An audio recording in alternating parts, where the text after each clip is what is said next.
লোকসভা নির্বাচনের আগে তৃণমূল ছেড়ে বিজেপিতে যোগ দিল বেশ কিছু মহিলা। বৃহস্পতিবার রাতে কালিয়াগঞ্জ শহরের ৩ নম্বর ওয়ার্ডের ৬০ জন মহিলা তৃণমূল ছেড়ে পদ্ম শিবিরে নাম লেখান। শহর মহিলা বিজেপির সভানেত্রী তাপসী ঝা, সন্তোষ বেঙ্গানী সহ অন্যান্যরা এদিনের এই কর্মসূচিতে উপস্থিত ছিলেন। দল বদলের জেরে এলাকার বিজেপির সংগঠন আরো মজবুত হলো বলে জানিয়েছেন বিজেপি নেতৃত্ব। পঞ্চায়েত নির্বাচনের সন্ত্রাসের আবহ লোকসভা নির্বাচনেও ভোটের দিন এগিয়ে আসতে অশান্তির ঘটনা অব্যাহত। রাতের অন্ধকারে তৃণমূল সমর্থকের মাছ ধরার জাল পুড়িয়ে ফেলার অভিযোগ উঠল বিজেপির বিরুদ্ধে।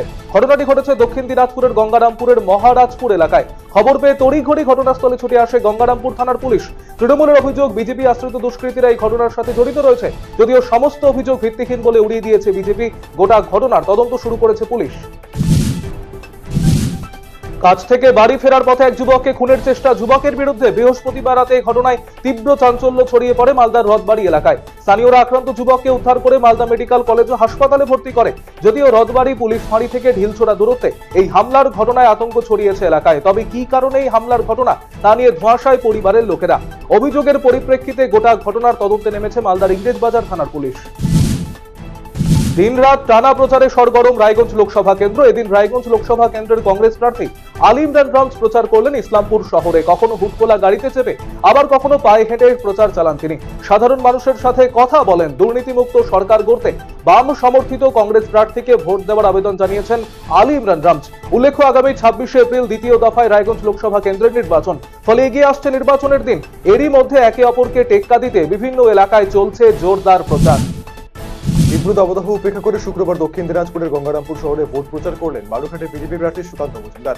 ভোট প্রচারে এসে রেল উন্নয়ন, রাম মন্দির, সিএ সহ কেন্দ্রের অন্যান্য উন্নয়নমূলক প্রকল্পগুলি তুলে ধরলেন সুকান্ত। সেই সঙ্গে রাজ্য সরকারের বিরুদ্ধে দুর্নীতি নিয়ে সরব হন বিজেপি প্রার্থী। এদিনের নির্বাচনী প্রচারে বিজেপি প্রার্থীর সাথে উপস্থিত ছিলেন গঙ্গারামপুর বিধানসভার বিধায়ক সত্যেন্দ্রনাথ রায়, জেলা বিজেপির সাধারণ সম্পাদক অশোক বর্ধন, সহ সভাপতি প্রদীপ সরকার, শহর মন্ডল সভাপতি বৃন্দাবন ঘোষ সহ অন্যান্যরা। উদ্ধার নিখোঁজ যুবতীর মৃতদেহ। ঘটনার পরেই অভিযুক্তের বাড়ি ভাঙচুর গ্রামবাসীর। শুক্রবার ঘটনায় চাঞ্চল্য ছড়িয়েছে উত্তর দিনাজপুর জেলা ইসলামপুর থানার কালনাগিন এলাকায়। পরবর্তীতে পুলিশি জেরায় যুবতীকে খুনের কথা স্বীকার করে নেয় অভিযুক্ত।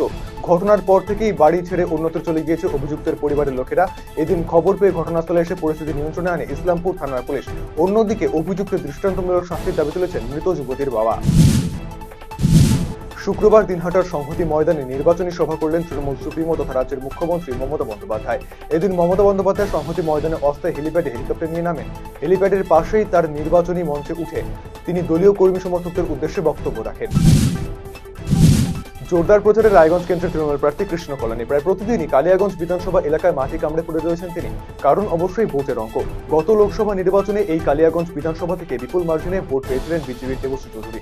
ফলে তৃণমূলের নজর বিজেপির সেই ভোট ব্যাংকের দিকে। শুক্রবার কালিয়াগঞ্জ শহরের ১৭ নম্বর ওয়ার্ডে মারোয়ারিপট্টি এলাকায় শিব মন্দিরে পুজো দিয়ে কালিয়াগঞ্জ পুরো এলাকায় প্রচার শুরু করেন তৃণমূল প্রার্থী। সাধারণ মানুষের কাছে হাত জোর করে ভোট প্রার্থনা করেন তিনি। শুক্রবার দক্ষিণ দিনাজপুরের বুনিয়াদপুরে অনুষ্ঠিত হল তৃণমূল কংগ্রেসের কর্মী সভা। সুকান্ত ভবনের দিকে এই কর্মী সভায় উপস্থিত ছিলেন তৃণমূল প্রার্থী বিপ্লব মিত্র, জেলা সভাপতি সুভাষ পাওয়াল সহ অন্যান্যরা। নির্বাচনে এই কর্মী সভা থেকে রাজ্য সরকারের উন্নয়নমূলক প্রকল্পগুলি সাধারণ মানুষের কাছে তুলে ধরার বার্তা দেন তৃণমূল প্রার্থী বিপ্লব মিত্র। পাশাপাশি আরো বেশি করে মানুষের কাছে পৌঁছতে হবে বার্তা দেন তৃণমূল প্রার্থী। স্ত্রীকে পিটিয়ে হত্যার অভিযোগ স্বামী ও শ্বশুরবাড়ির লোকেদের বিরুদ্ধে। ঘটনাটি ঘটেছে মালদার হরিশ্চন্দ্রপুর থানার পুরাতন সাদলি চক এলাকায়। মৃতার পরিবারের দাবি তাকে পিটিয়ে খুন করা হয়েছে। তার শরীরে বিভিন্ন অংশে আঘাতের চিহ্ন রয়েছে। এই ঘটনায় শুক্রবার হরিশ্চন্দ্রপুর থানায় লিখিত অভিযোগ দায়ের করেছে মৃতার পরিবারের সদস্যরা। ঘটনা তদন্ত শুরু করছে পুলিশ। সামনে নির্বাচন, যাকে ঘিরে রাজনৈতিক দলগুলির পাশাপাশি প্রশাসনিক প্রস্তুতিও তুঙ্গে, যার অঙ্গ হিসেবে দফায় দফায় চলছে ভোট কর্মীদের প্রশিক্ষণ। শুক্রবার রায়গঞ্জের তৃতীয় দফায় ভোট কর্মীদের প্রশিক্ষণ অনুষ্ঠিত হয়।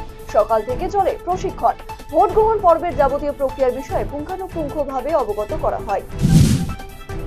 ডালখোলায় বিভিন্ন ব্যবসায়িক সংগঠনের প্রতিনিধিদের সাথে পরিচয় সভা করল বাম সমর্থিত কংগ্রেস প্রার্থী আলী ইমরান রমজ। এদিন স্থানীয় একটি বাণিজ্যিক ভবনে এই সভার আয়োজন করা হয়। ডালখোলা মার্চেন্টস অ্যাসোসিয়েশন, ডালখোলা ব্যবসায়ী সমিতি, ডালখোলা স্বর্ণ ব্যবসায়ী সংগঠন সহ বিভিন্ন অরাজনৈতিক সংগঠনের প্রতিনিধিরা উপস্থিত ছিলেন। কোচবিহারের ডাকঘোড়া পেট্রোল পাম্প সংলগ্ন এলাকায় পথ দুর্ঘটনায় মৃত্যু হল পেট্রোল পাম্পের মালিকের। মৃত ব্যক্তির নাম যাদব চন্দ্র সিংহ। তাকে মাথাভাঙা হাসপাতালে নিয়ে আসা হলে চিকিৎসকরা তাকে মৃত বলে ঘোষণা করে। পরে মৃতদেহ ময়নাতদন্তের জন্য মর্গে পাঠানো হয় বলে জানা গিয়েছে। ঘাতক গাড়ি ও তার চালক পলাতক। গত 8 মাস থেকে বেতন বকেয়া রাখা হয়েছে, সেই সাথে ইএসআই পিএফ এর টাকা কেটে নেওয়া হলেও তা নিয়মিত জমা করা হচ্ছে না। এই বিষয় নিয়ে একাধিকবার কর্তৃপক্ষের দৃষ্টি আকর্ষণ করা হলেও কোনো হেলদোল দেখা যাচ্ছে না। এরকম নানা অভিযোগ নিয়ে লোকসভা নির্বাচনের আগে আন্দোলনে নামলো বিএসএনএল কন্ট্রাক্ট লেবার ইউনিয়ন।